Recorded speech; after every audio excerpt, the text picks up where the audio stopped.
Friends, ప్రస్తుతం భారత్ మరియు బంగ్లాదేశ్ మధ్య సంబంధాలు అత్యంత క్లిష్టమైన మరియు చాలా టెన్షన్లో ఉన్నాయి. రెండు దేశాల మధ్య దశాబ్దాలుగా ఉన్న మైత్రి ఇప్పుడు ఒక పరీక్షా సమయాన్ని ఎదుర్కొంటోంది.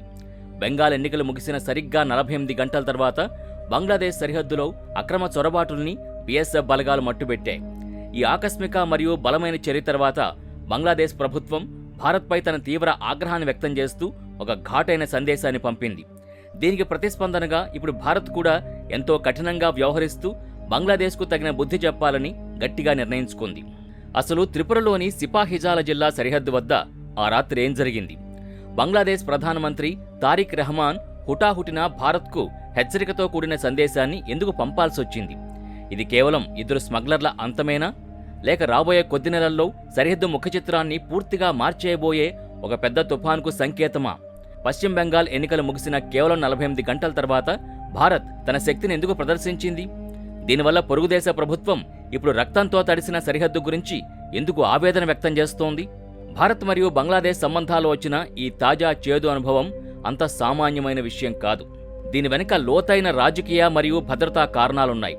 త్రిపురలోని సిపాహిజాల జిల్లాలో బీఎస్ఎఫ్ జవాన్లు ఇద్దరు అనుమానిత చొరబాటుదారుల్ని హతమార్చిన విధానం చూస్తుంటే సరిహద్దులో ఇకపై మెతక వైఖరి అవలంబించే కాలం పూర్తిగా చెల్లిపోయిందని స్పష్టమవుతోంది. బెంగాల్ ఎన్నికలు ముగియగానే భారత్ నుంచి ఇంతటి బలమైన మరియు మెరుపు చర్య ఉంటుందని అంచనా వేయని తారిక్ రెహమాన్ ప్రభుత్వం ప్రస్తుతం తీవ్ర దిగ్భ్రాంతిలో మునిగిపోయింది. ఈ మిషన్ ఎంత ఖచ్చితంగా జరిగిందంటే బోర్డర్ గార్డ్ బంగ్లాదేశ్ దళాలకి కనీసం తేరుకునే అవకాశం లేదా ప్రతిస్పందించే సమయం కూడా దక్కలేదు. ఇప్పుడు ఢాకా నుంచి బెదిరింపులొస్తున్నాయి. పాత సంబంధాల గురించి మరియు పొరుగు దేశాల మర్యాదల గురించి మాట్లాడుతున్నారు. కానీ అక్రమ చొరబాట్లు ఆగకపోతే భారత్ ఇచ్చే సమాధానం ఇలాగే గట్టిగా ఉంటుందని కేంద్రం తన వైఖరిని కొండబద్దలు కొట్టినట్టు స్పష్టం చేసింది.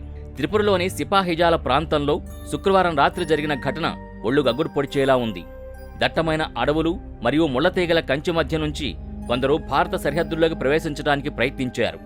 బెంగాల్ ఎన్నికల హడావుడి మధ్యలో పెద్ద ఎత్తున చొరబాట్లు చేసేందుకు ప్లాన్ జరుగుతోందని బీఎస్ఎఫ్ ఇంటెలిజెన్స్ విభాగానికి ముందే సమాచారం అందింది. స్మగ్లర్లు సరిహద్దు దాటేందుకు సాహసించగానే బీఎస్ఎఫ్ జవాన్లు వారిని వెంటనే లొంగిపోవాలని హెచ్చరించారు.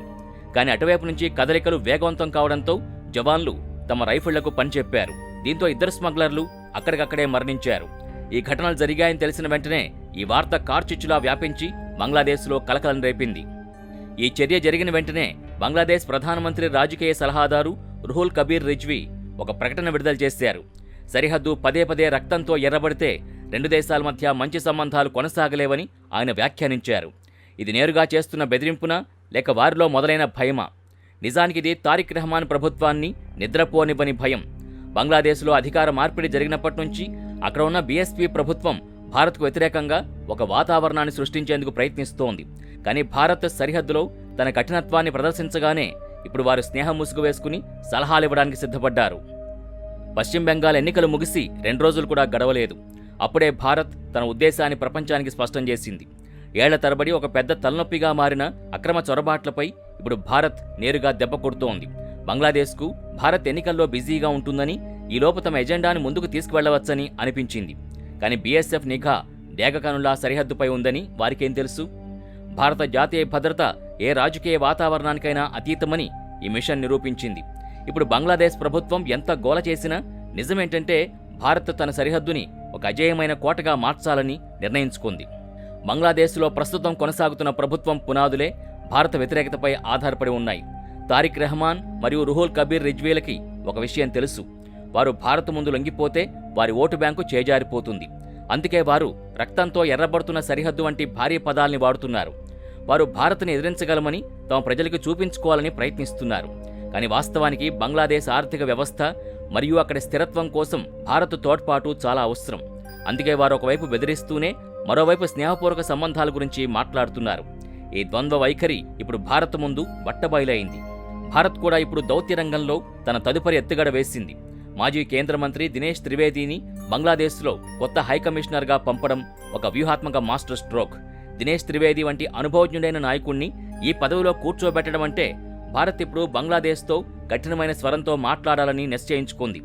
ఆయన ఒక ప్రొఫెషనల్ డిప్లొమాట్ మాత్రమే కాదు, ఒత్తిడిని ఎలా పెంచాలో తెలిసిన రాజకీయ నాయకుడు. ఆయన నియామకం ప్రధాని మోదీ ప్రభుత్వం బంగ్లాదేశ్తో సంబంధాల్ని ఒక కొత్త దిశలోకి తీసుకువెళ్ళడానికి సిద్ధంగా ఉందని స్పష్టం చేస్తోంది. అక్కడ మన దేశం ప్రయోజనాల విషయంలో ఎలాంటి రాజీ పడే ప్రసక్తే ఉండదు. సరిహద్దులో అప్పగించిన ఆ 2 మృతదేహాలు కేవలం మృతదేహాలు మాత్రమే కాదు, అవి దశాబ్దాలుగా బంగ్లాదేశ్ పెంచి పోషిస్తున్న అక్రమ చొరబాటు విధానం వైఫల్యానికి సాక్ష్యాలు. బీజేపీ ఉన్నతాధికారుల సమక్షంలో మృతదేహాల్ని హ్యాండ్ ఓవర్ చేసినప్పుడు అక్కడ వాతావరణం ఉద్రిక్తంగా ఉంది. తప్పు తమ వైపు నుంచే జరిగిందని బంగ్లాదేశ్ అధికారులకు కూడా లోలోపల తెలుసు. స్మగ్లింగ్ మరియు అక్రమ చొరబాట్లను ప్రోత్సహించడం ఇప్పుడు బంగ్లాదేశ్కి భారంగా మారుతోంది. మన సరిహద్దులు ఎప్పుడు పడితే అప్పుడు రావడానికి ధర్మశాలలు కావని భారత్ హెచ్చరించింది. ఇప్పుడు ఢిల్లీ అధికార వర్గాల్లో సిద్ధమైన పటిష్టమైన ప్రణాళిక గురించి వివరంగా మాట్లాడుకుందాం. 2026 సంవత్సరం భారత్కి భద్రతాపరంగా చాలా కీలకమైన మరియు మైలురాయి లాంటిది. సరిహద్దులో ఇప్పుడు కేవలం జవాన్లు మాత్రమే మోహరించలేదు. అక్కడ లేజర్ ఫెన్సింగ్, హైటెక్ సెన్సార్లు మరియు థర్మల్ ఇమేజింగ్ కెమెరాల వంటి అత్యాధునిక సాంకేతిక నెట్వర్క్ని ఏర్పాటు చేస్తున్నారు. ఈ వ్యవస్థ ఎంత పటిష్టంగా ఉందంటే ఇప్పుడు చీకట్లో ఒక చిన్న ఎలుక కూడా సరిహద్దు దాటడానికి ప్రయత్నిస్తే ఆ సమాచారం క్షణాల్లో కంట్రోల్ రూమ్కి చేరుతుంది. భారత్ ఇప్పుడు అక్రమ చొరబాటుదారులకి వ్యతిరేకంగా జీరో టాలరెన్స్ విధానంతో ఎంతో నిక్కచ్చిగా పనిచేస్తోంది. దీని కింద సరిహద్దులో కఠినత పెంచడమే కాకుండా ఇప్పటికే దేశంలోకి చొరబడిన వారిని గుర్తించి ఏరివేసే వ్యవస్థను కూడా ప్రభుత్వం అన్ని విధాలా బలోపేతం చేస్తోంది. బంగ్లాదేశ్ ప్రభుత్వం ఇప్పుడు ఎందుకు వణుకుతోంది అంటే భారత్ తన సరిహద్దుల్ని సీల్ చేసి చొరబాటుదారుల్ని అడ్డుకుంటే బంగ్లాదేశ్ లోపల నిరుద్యోగం మరియు జనాభా ఒత్తిడి పెరుగుతుందని వారికి తెలుసు. ఇప్పటివరకు వారు తమ దేశ సమస్యల్ని భారత్ వైపు నెడుతూ తప్పించుకునేవారు. కానీ ఇప్పుడు భారత్ ఆ తలుపులకి తాళం వేసింది. భారత్ తమపై కఠినమైన ఆర్థిక ఆంక్షలు విధిస్తుందేమోనని తారిక్ రెహమాన్ ప్రభుత్వం భయపడుతోంది. అందుకే వారు పదే పదే మైత్రి గురించి మాట్లాడుతున్నారు. కానీ వారి కళ్లల్లో భారత్ పట్ల ఉన్న ఆ పాత భయం కనిపిస్తోంది. బ్రాహ్మణ్ బారియా సరిహద్దులో కూడా ఇలాంటి ఘటనలే జరిగాయి. అక్కడ మళ్లీ కాల్పులు జరిగినట్టు వార్తలొచ్చాయి. ఈ ఘటనలు యాదృచ్ఛికం కాదు. శత్రువుకి తేరుకునే అవకాశం ఇవ్వకూడదనే భారత్ వ్యూహంలో ఇవి భాగం. సరిహద్దు భద్రతా దళానికి ఇప్పుడు కేంద్రం నుంచి స్పష్టమైన ఆదేశాలు అందాయి. ఏదైనా అనుమానిత కదలిక కనిపిస్తే మరియు హెచ్చరిక తర్వాత కూడా ఆగకపోతే వారిని అక్కడికక్కడే మట్టుబెట్టాలి. ఎలాంటి చర్చలు లేవు, నేరుగా చర్య తీసుకోవడమే. చొరబాటుదారులకి అర్థమయ్యే భాష ఇదే. దినేష్ త్రివేది నియామకం వెనుక మరొక లోతైన మరియు వ్యూహాత్మక కారణం కూడా ఉంది. పశ్చిమ బెంగాల్ రాజకీయాలు మరియు అక్కడ సరిహద్దు వెంబడి ఉన్న సున్నితమైన సమస్యల గురించి ఆయనకు గత కొన్ని దశాబ్దాలుగా పూర్తిస్థాయి అవగాహన ఉంది. అక్రమ చొరబాట్ల ద్వారా భారత్ యొక్క డెమోగ్రఫీని అంటే జనాభా సమతుల్యతని ఎలా దెబ్బతీసే కుట్ర జరుగుతోందో ఆయనకు చాలా బాగా తెలుసు. ఆయన ఢాకాలో బాధ్యతలు చేపట్టినప్పుడు ఆయన ఎజెండాలో ఈ అంశం అత్యంత ప్రాధాన్యత కలిగి ఉంటుంది. బంగ్లాదేశ్ ఒక విషయం తప్పక అర్థం చేసుకోవాలి. ఇకపై భారత్ని పాతకాలపు చుట్టంలా లేదా మెతక వైఖరున్న దేశంలా చూడలేరు. ఇది శత్రువుల ఇళ్లలోకి దూరి మరీ కొట్టడం తెలిసిన నవభారత్. తన సరిహద్దుల రక్షణ కోసం ప్రపంచంలోని ఎలాంటి పెద్ద దేశాల ఒత్తిడినైనా తృణీకరించగల సత్తా మరియు ధైర్యం ఉన్న భారత్. బంగ్లాదేశ్ నేషనలిస్ట్ పార్టీ నాయకుడు రుహుల్ కబీర్ రిజ్వీ మాట్లాడుతూ భారత ప్రజలు కూడా ఇలాంటి ఘటనలు చూడాలని కోరుకోవడం లేదని అన్నారు. ఇది చాలా తెలివైన ప్రకటన. ఆయన భారత ప్రజల్ని తమ ప్రభుత్వానికి వ్యతిరేకంగా రెచ్చగొట్టాలని చూస్తున్నారు. కానీ భారత్లోని ప్రతి పౌరుడు తన సరిహద్దుల భద్రతని కోరుకుంటారని ఆయనకు తెలియదు కాబోలు. అక్రమ చొరబాట్ల వల్ల కలిగే బాధని భారత ప్రజలు గత కొన్ని దశాబ్దాలుగా అనుభవిస్తున్నారు. అందుకే రిజ్వీ గారి ఈ సానుభూతి భారత్లో పనిచేయదు. భారత్ దినేష్ త్రివేదిని రంగంలోకి దించిన తీరుని గమనిస్తుంటే భారత్ ఇకపై బంగ్లాదేశ్తో ట్రేడ్ మరియు కామర్స్తో పాటు నేషనల్ సెక్యూరిటీకి కూడా అంతే సమానమైన ప్రాధాన్యత ఇస్తుందని స్పష్టమవుతోంది. భద్రత లేని చోట వ్యాపారం వృద్ధి చెందదని భారత్ భావిస్తోంది. మేం మీతో వ్యాపారం చేస్తాం, మీకు అవసరమైనప్పుడు అన్ని విధాలా సహాయం చేస్తాం, కానీ మా వెన్నులో పొడిచేందుకు మాత్రం ఎవరిని అస్సలు అనుమతించం. ఈ నగ్న సత్యాన్ని తారిక్ రెహమాన్ ప్రభుత్వం ఎంత త్వరగా గ్రహిస్తే వారి దేశానికి అంత మంచిది. లేదంటే వారు చెబుతున్న ఆ ఎర్రటి సరిహద్దు చివరకు వారి సొంత అధికార పతనానికి మరియు వినాశనానికి కారణం కావచ్చు. ఇప్పుడు అసలు ప్రశ్న ఏంటంటే భవిష్యత్తులో ఏం జరగబోతోంది? భారత్ మరియు బంగ్లాదేశ్ మధ్య ఉద్రిక్తతలు ఇంకా పెరుగుతాయా? దానికి సంబంధించిన సంకేతాలే కనిపిస్తున్నాయి. భారత్ తన బలగాల్ని హై అలర్ట్లో ఉంచింది. ముఖ్యంగా సరిహద్దు ప్రాంతాల్లో నిఘాను పెంచింది. డ్రోన్లతో పర్యవేక్షణ జరుగుతోంది మరియు క్విక్ రియాక్షన్ టీంలు సిద్ధంగా ఉన్నాయి. ఈ మిషన్ కేవలం ఒక ఆరంభం మాత్రమే. రాబోయే రోజుల్లో భారత్ తన సరిహద్దులపై పట్టుని ఎలా మరింత బిగుస్తుందో మీరు చూస్తారు.